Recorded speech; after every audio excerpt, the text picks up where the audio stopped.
Hello and welcome to another edition of Round the Coin. Here we are with BTC Behind the Coin series with my co-host Nako Mbele. Nako, how are you doing? I'm fine, thank you. How are you? Doing good, doing good. So we are going to discuss a subject matter that many people are curious about but don't have a clue. At least I don't have a clue, and many others don't have a clue as to how and what the Lightning Network is. And it is in not we're not talking about the lighting that happens in the sky, but this is Lightning Network in the Bitcoin network and Bitcoin arena. So tell us a little bit about it. Great, thank you for asking. So, first, I have to preface this by saying I'm not a developer, I'm not technical. This is from a user's perspective. As many of you might know, I'm a recruiter, but I love Bitcoin and I love crypto. So, I like to try new things and experiment and try and learn as much as I can and really give people the understanding that if I can figure this out and play around with it, so can you, right? It's accessible, in other words. So what is Lightning? Lightning is the second layer uh, that's being built on top of Bitcoin. Now, just so that we can kind of go back and understand that Bitcoin is used interchangeably.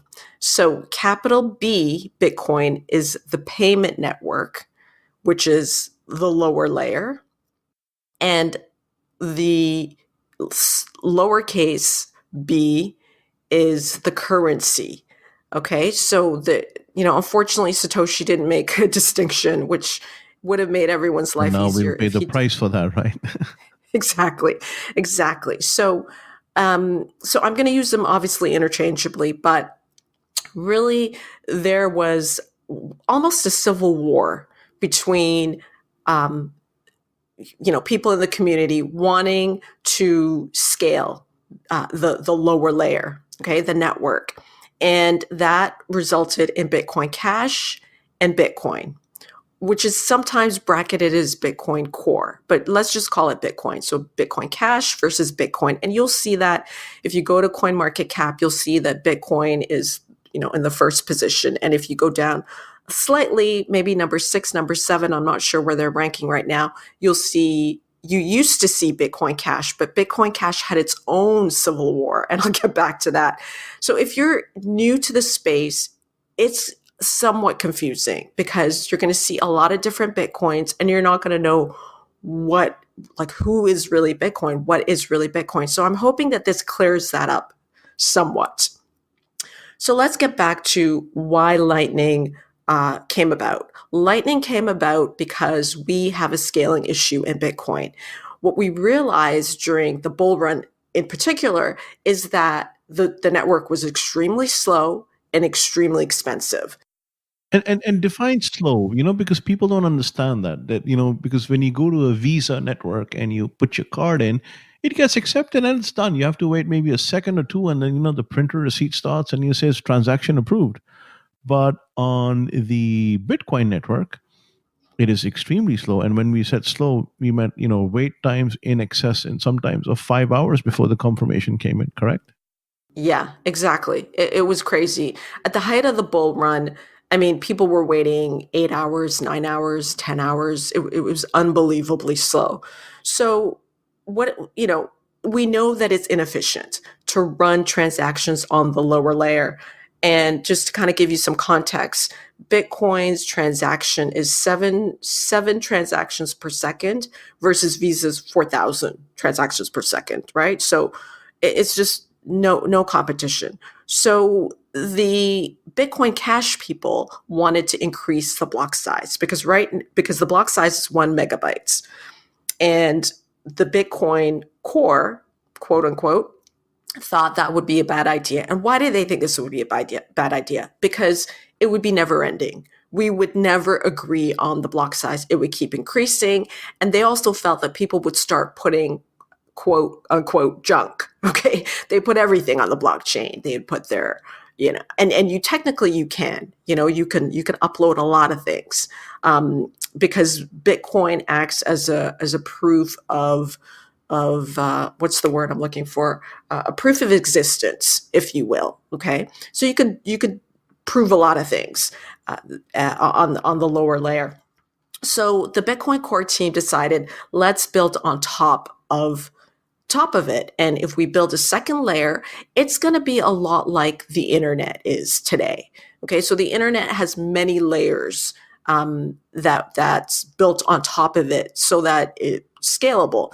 And back in the day, I'm old enough to remember when video was horrendous on the internet. It was choppy, it was slow, and a lot of the startups that had really great ideas around video and streaming, they didn't take off because the network just wasn't able to handle video streaming at the time, right? So this is similar to where we are, and I think it for people who are old enough to sort of remember how things were in the late 90s with the internet, you'll understand that we're kind of this in the same place with Bitcoin. It's still really early, and Bitcoin is still in beta. A lot of people don't understand that. It's still really early, guys.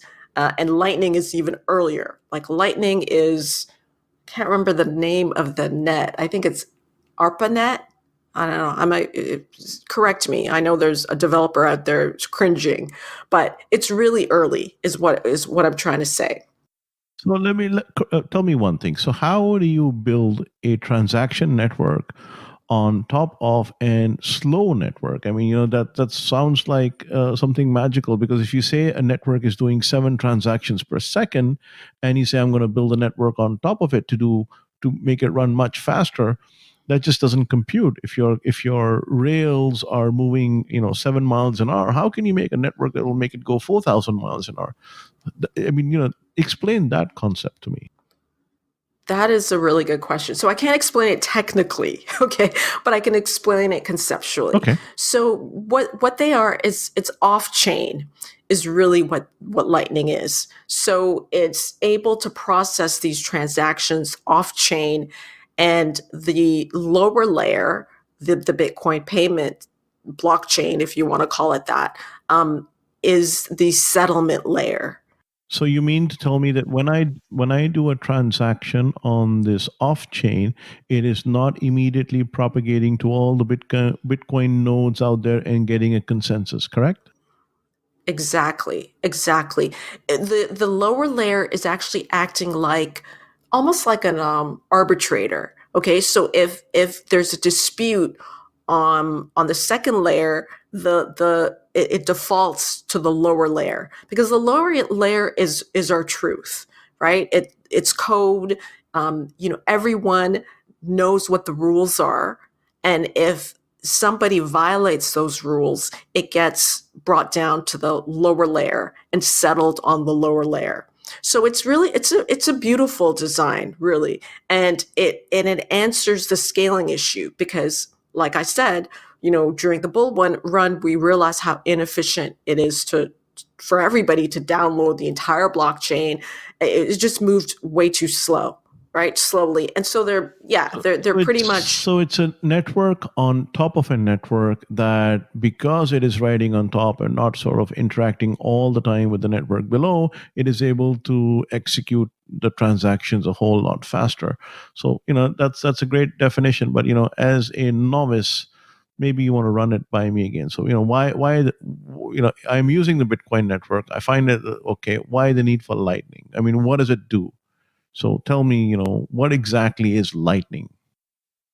Okay, beautiful. So Lightning is a way for us to pay each other peer to peer without a third party, which is the whole point of Bitcoin, right? It's, the point of Bitcoin is you don't have counterparty risk. So you're still transacting with somebody peer to peer. I could be anywhere in the world and send money to you without relying on a bank or any kind of custodial services, which is really what we do now, right? So it still has the essence of the technology. It's just now we are building upward instead of outward.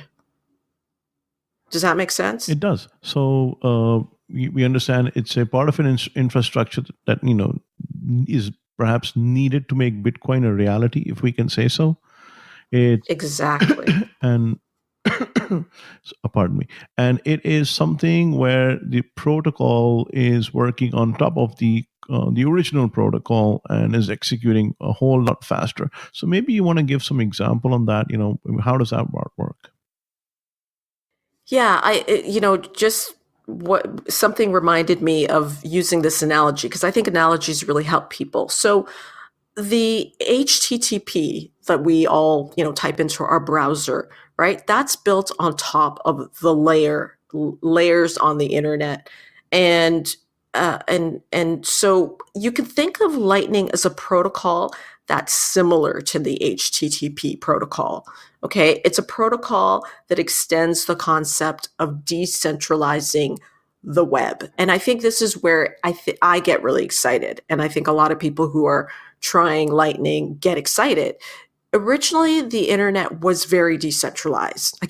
Again, I'm aging myself, right? People used to have web servers in their bedrooms, okay, or in their basements, or mail servers. And so this is before the advent of cloud, before people started relying on these super mega companies like Google and Yeah, Facebook the mega to data host centers. all of their stuff. Mega, exactly. Before the advent of the mega data center, things were really decentralized. Well, we can get to that reality again with Lightning because what Lightning is doing is it's allowing people to boot up a node in their homes, okay, and connect to the Bitcoin network. So we're having this, you're able to decentralize And I the web believe again. you did just that last week, and you I booted did. up a Lightning node, and now it's running up and running full fledged in your house on a laptop, I guess, right? Yes, yes, it is. Yeah, it's and the beauty of it is because again, I'm not a coder, so I can't do anything from the command line. Uh, so the company that I bought a node from Casanode, and I think it's a Raspberry Pi No that they affiliation just there, right? pre-installed. Yeah, no.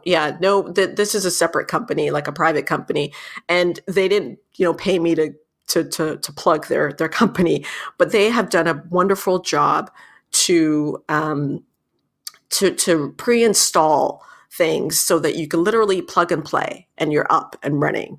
Okay, your node comes online.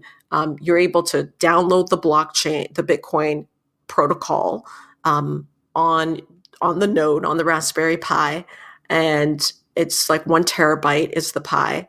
Raspberry Pi is like that little square computer for those of you who aren't technical, and yeah, you're able to name your node. Okay, so this is how user friendly this is.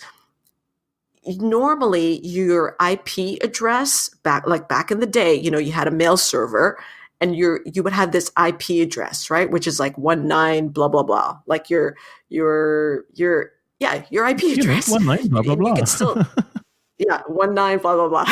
And pretty much you are able to name that, so give that node a name as opposed to just having a, Which a, is a what the number. DNS server does. It takes the quoted notation Exactly. and makes it into a thing. So when you go www.faisalkhan.com, Faisal Khan is the name of my domain, and www is the actual server. So the IP is mapped onto that quad notation of the IP address. The name is mapped to the quad notation. Exactly. So this is where we're at Lightning, which is pretty phenomenal, right? Because somebody like me can actually run one now because, if they didn't have this sort of service and this sort of user interface, I wouldn't be able to. I wouldn't know where to start. So you So have this it's really thing, evolving you quickly. have a, Hmm. a completely synchronized blockchain. Packets are routed similar to packets of the information being routed on the internet. It does peer to peer transaction without counterparty risk. And there is something called Lightning apps or laps that are evolving quickly. And right now, you can connect your node and see, which is seen as a public address, and, and these laps can be installed on it. Correct? Exactly, exactly. So there, and again, this is all experimental. So there's a cute saying in the community that's called reckless, right? And it's because it is a little bit we're still in the reckless phase because anything can happen, a lot can break because it's still very highly experimental and it's still very, very early beta. So they warn you to only put like maybe $4 in your channel because how it works is you open channels. So let me get to the channel part. Yeah, this So, is very important because this is something yes. that basically is the fundamental core of how a Lightning network works. These channels, right? Yeah.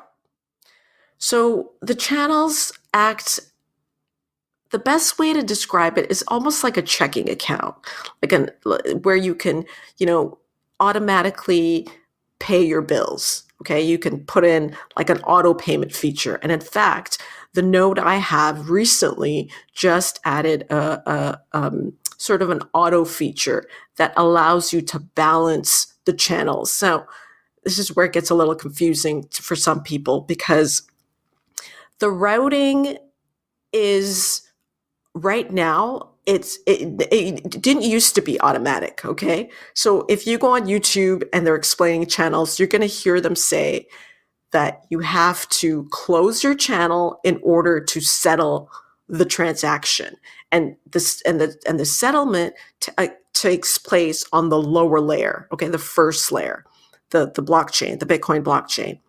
But now what they've done, because the development is moving so quickly, is that you're able to there's an auto feature, and it's smart enough that it's going to you don't have to close your channels anymore. It will route your payments according to the best possible, quickest, cheapest way to route But it there is and a rebalance your but there is channels. the inherent threat, right? That if you have a channel open and you have trusted party, let's say I'm connected to a coffee shop, that's my channel, and then Nako is connected to me, and I have $4, and then Nako comes along and does a $3 buy at the coffee shop, which goes through me, so my $3 is spent, and my balance gets reduced because your transaction went through my channel, correct? Yes, but you it will what's the word I'm My looking balance for? is adjusted to to Naco maybe, or is it adjusted to the coffee It, shop? Where is it adjusted? yeah, okay, that's a great question.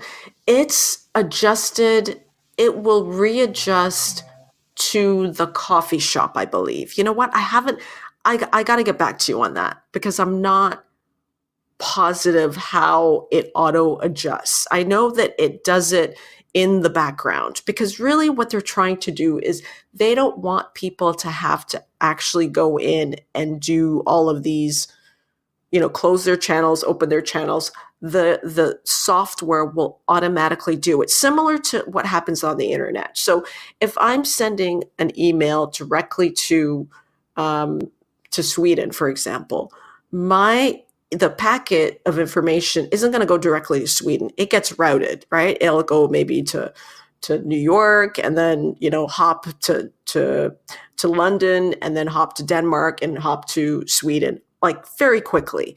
And that's exactly what's going to happen with Lightning. So you're not going to have to worry about like how are my payments getting routed and what's going to be who's going to how's it going to be auto adjusted, and so all of that is being worked out now. Does that answer the question? I guess it does, but it's a little confusing, when you because like I said, you are connected to me, and I have a channel to the coffee shop, and if you send money to me through me, my money gets utilized and my money goes to the coffee shop. So how does that work? It's a little confusing, but I'll take your word for it. We'll get some clarification on that when we get to that point. Yeah, well, you do get a fee. So let me just back up again. So there is a fee, like the people who are routing all of this information, they're actually being paid, right? This is also the beauty of this. So it's not something that's, people are just gonna go through you and not get a small payment. And we're talking fractions of a penny, right? We're not talking tons of money here.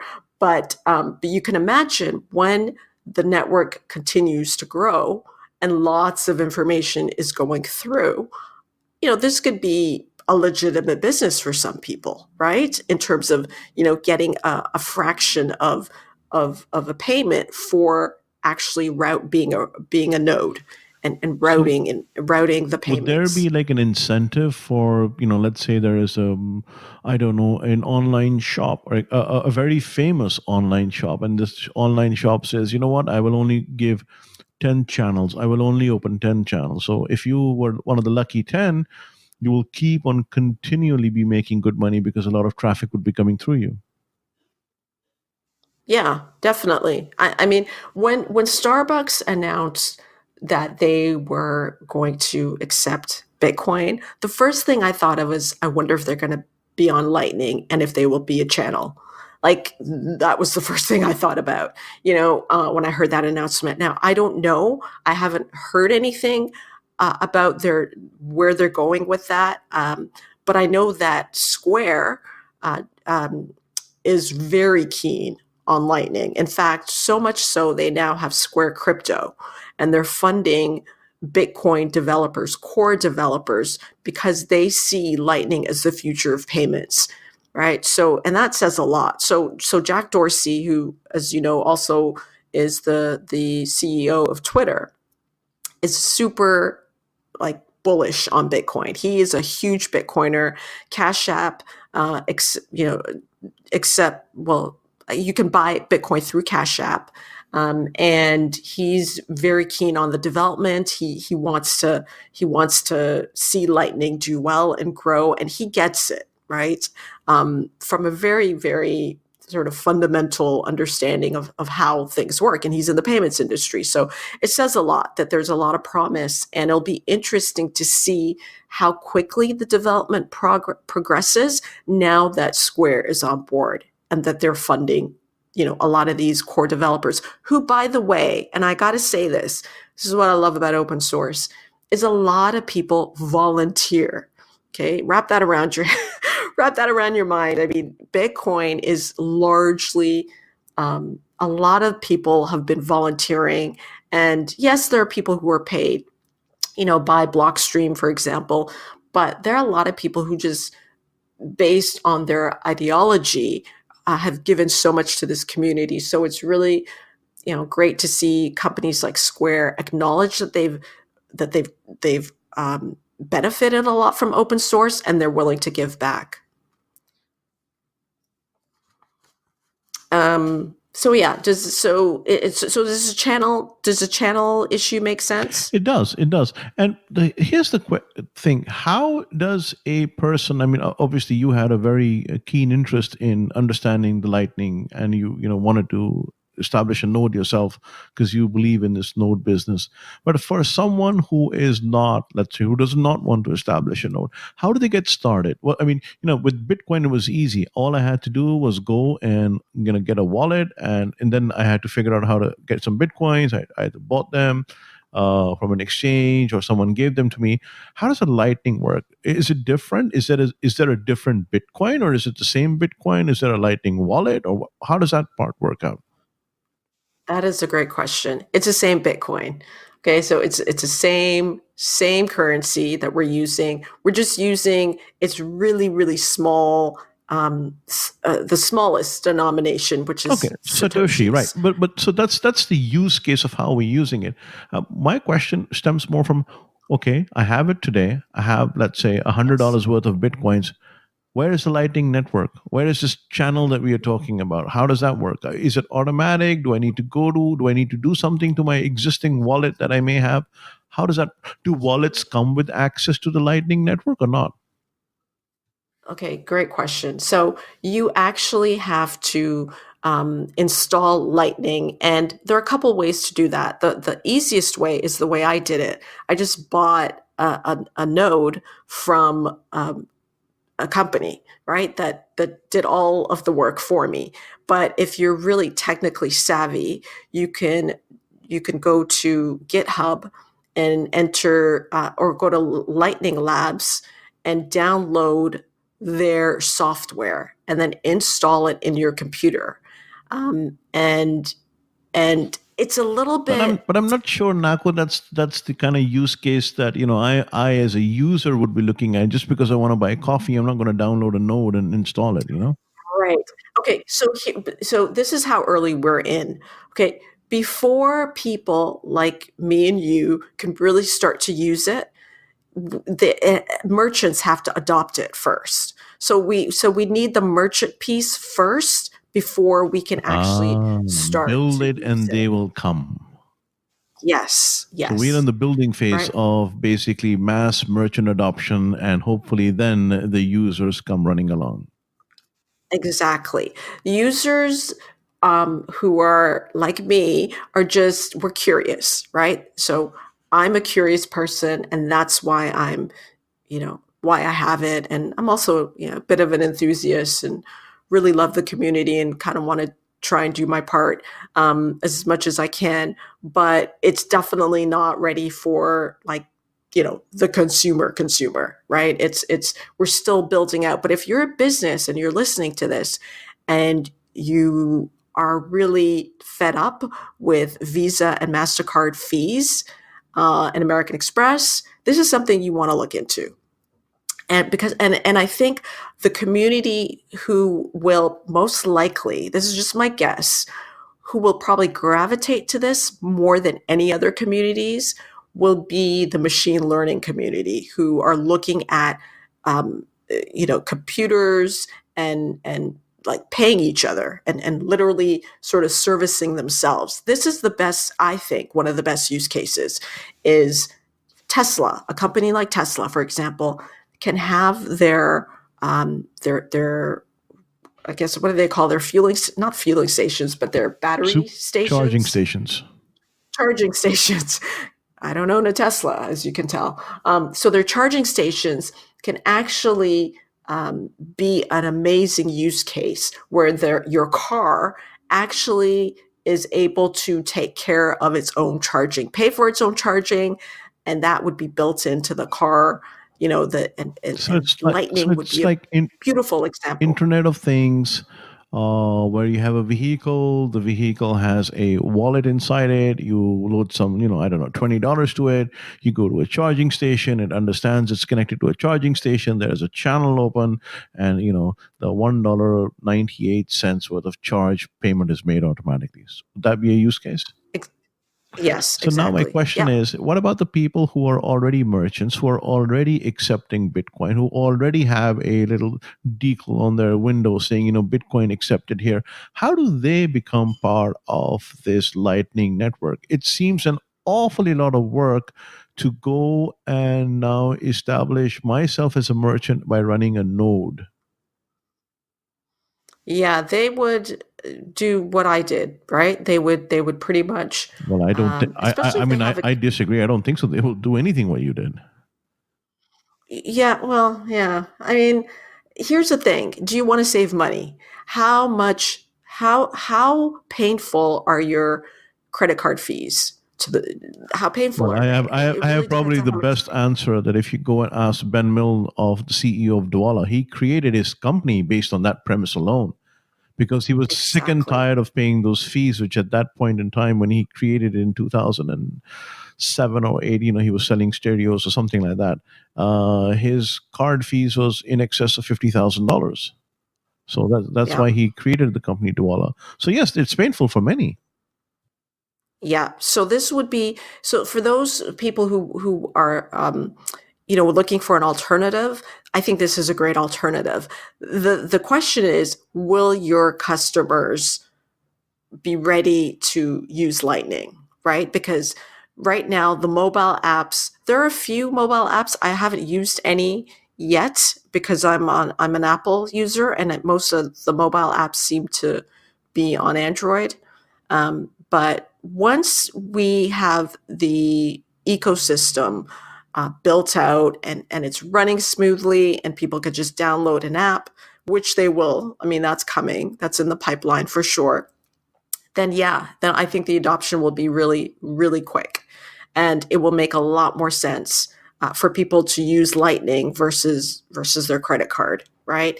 And yeah. I agree. Do you remember the sound?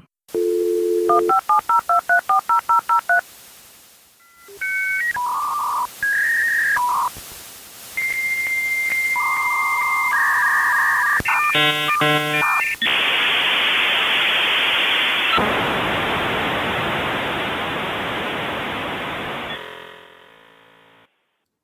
I remember that Okay, so sound. you know how the internet was back then when we had to dial in and we got all warm and fuzzy in front of our little green terminals because we were connecting to quote unquote the internet.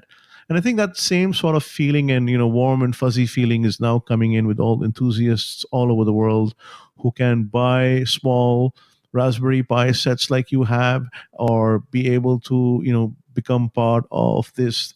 I don't even know what to call it. There's this revolution, so to speak, or evolution, so to speak, in payments, where you can send money across.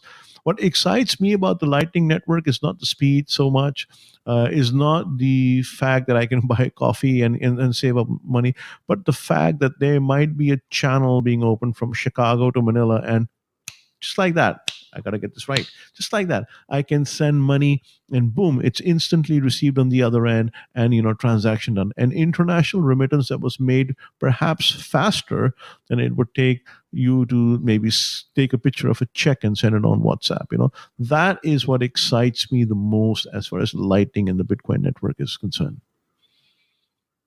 Yeah, love that. I love that. Yeah, yeah, I mean, really, Bitcoin is about an alternative store of value, an alternative currency that's not tied. And I'm going to get a little political here, to the military industrial complex, because a lot of our You fiat can tell money she's goes you to can fund tell she's wars. Canadian, right? So, but no, but I Yeah, agree. I agree. I feel that for the first time in our lives, my hard work, my sweat and tears, my labor of the day, labor of love, whatever that may be, my 8 hours of productivity in the office for which I get paid for, is liberated from the counterparty central banking system. It is owned by me, no one else. And that's the way yeah, it should be, right? I mean, this is not a libertarian thought. This is just a thought of how we need to rethink about money. Remember, banking is only 600 years old. Humanity is how many years old, right? A couple of 100,000 years old. So we will evolve. I keep bringing the example again and again, and I sound like a broken record, but Gene Roddenberry's future in Star Trek had no money. that's true. So I don't know, 20, what was it, the captain's logs, star date 21, whatever it is, has no money. So we will go from being a centralized society maybe to a decentralized society, maybe to a society that will find it that having money is an existential dread on our civilization as such, and we will let go of it and seek a higher purpose. Yeah, well But said. till then, Casa makes great notes that you can buy and install and run, right? Yeah, exactly. And there are a couple other companies that I've noticed that have also come on board. I don't have the names right now, but you can Google Lightning nodes, and I'm sure that they'll come up in Google. But yeah, definitely, we're still very early. It's still a little reckless, but it's you'll have a lot of fun. At least I'm having a blast on Twitter, and following people and learning new laps lightning apps that are coming on board. So No, this is yeah, so yeah, join this is us. great because in conclusion, I will say that you would inspire others to do the same. Maybe just one person who listens to this podcast and says, you know what, I will go and invest in one. So we are all very early adopters. The Lightning and Bitcoin is the internet of 1995, as you said. We're still building the infrastructure, and apps are a bit too early, in my opinion. But with the exception of wallet exchanges and tools for speculation, I think we will see slowly and surely this grow. Yes, there are plenty of speculators out there, but that maybe that is the needed paradigm shift to create the new society that we're looking for. So great, great, and kudos to you, I guess, Nako, for actually having the will and following through and putting together a lightning node that is running in your apartment.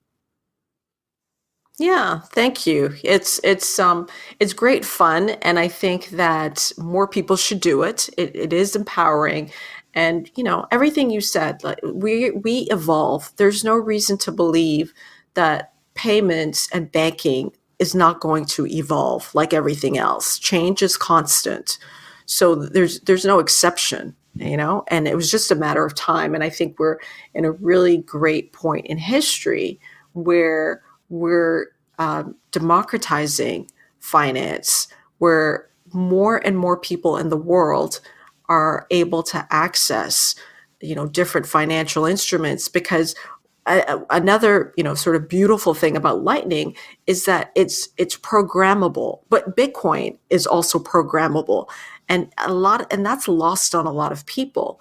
It's programmable money, meaning that you can build lots of different financial instruments that people from other countries, outside of North America or Europe, um, you didn't have access to, and now they have access to it because it's borderless. So it makes for a richer world, in my opinion. Maybe I'm a utopian, maybe I'm a little bit idealistic, but I think a lot of cynics, sort of look at Bitcoin as this sort of get rich quick scheme, and it's not. It's anything but. In fact, it really is a movement based on, providing access to people who have not had access to traditional finance in the past. So, yeah. Yeah, I would agree with what you said, and I'd like to sort of amplify and add a little bit more by saying, we work most of our adult lives, most of us, day and night, earning money, and it sort of surprises me that we're not interested in one of the most newest forms of money, which is this electronic decentralized value token system that we have today. And the best way you can do that is just to experiment. Go open a wallet. That's it, as simple as that, opening a wallet, and then experience the joy of loading $1. That's it, just $1 in that wallet, and say, you know what, I'm going to send some random person a third of a cent across the world and see me do it. And you can actually do that. You cannot do that in the world we live in today with the traditional fiat money we have, but you can do that in the cryptocurrency world that is ever present, so present today, but is not being utilized by enough people. So I think experimentation and taking that plunge, and it's not a plunge that's going to cost you a lot of money. $1 will not weaken you, but it'll perhaps strengthen you by a whole lot more. I actually just remembered another use case that I've seen on Twitter, and I thought, yeah, this is brilliant. There are people who overdraw, like overdraft on their bank accounts every month, and that's simply because of the timing, right? They don't have enough money at the end of the month, and they're not getting paid sort of in sync with their bills. With Lightning, you would be able to pay somebody by the minute, by the hour. Well, obviously people get paid by the hour, but literally to their Yeah, it's bank called accounts, just in time right? So income. exactly, exactly. So this is another wonderful use case, so that people are not constantly, overdrafting their account. And the lap that comes up with this, the company that comes up with a really solid I just in will time I will tell you, there salary. is a person. His name is Dr. Safan Shah, Safwan. Shah is Shah. He is CEO of a company called Pay Active, PayActiv, and that is exactly what he's doing in the fiat world. He says, why should a person who has 13 days of labor sitting with you, money that he is sitting in your bank account, cannot get paid instantly? So Pay Active pays you as you earn, so that you do not have to rely on payday loan lenders and advanced sort of lending techniques that cost a lot just to pay, because you don't have the money. You have the money, it just hasn't been given to you. So companies like this, Pay Active or the variants thereof, will probably be the first one to make laps for this thing. Yeah, that would be wonderful. I think, 30 years from now, 40 years from now, our grandkids, kids, they're going to think, like how archaic we were. They're not going to believe how naive we were, how much we were taken advantage of by banks. It's going to blow their mind. They're going to think, what was wrong with those Yeah, people? I agree. What I agree. happened? Well, Nako, it's been awfully wonderful listening to you and learning about your internet escapades, especially when it comes to cryptocurrency. All the power to you. Till next time, have a good one. Thank you. The views and opinions expressed on any program are those of the hosts, co-hosts, and guests appearing on the show and do not necessarily reflect the view of the owners and producers of the show. Paid advertisements in form of audio announcements may appear throughout the show, including this one. Advertising can also include print and other digital formats. The owners and producers of Around the Coin do not endorse or evaluate the advertised product, service, or company, nor any of the claims made by the advertisement. All programs are subject to a one-time charge for professional editing fees, for which the interviewing guest or guests may have contributed towards. The owners, producers, hosts, co-hosts, and guests on the show are not financial advisors.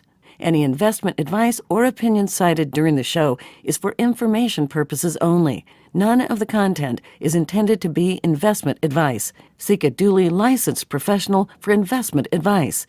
If you believe there's been any violation of your copyright, trademark, service mark, or any other type of intellectual property, please inform us in writing by sending an email to legal@aroundthecoin.com.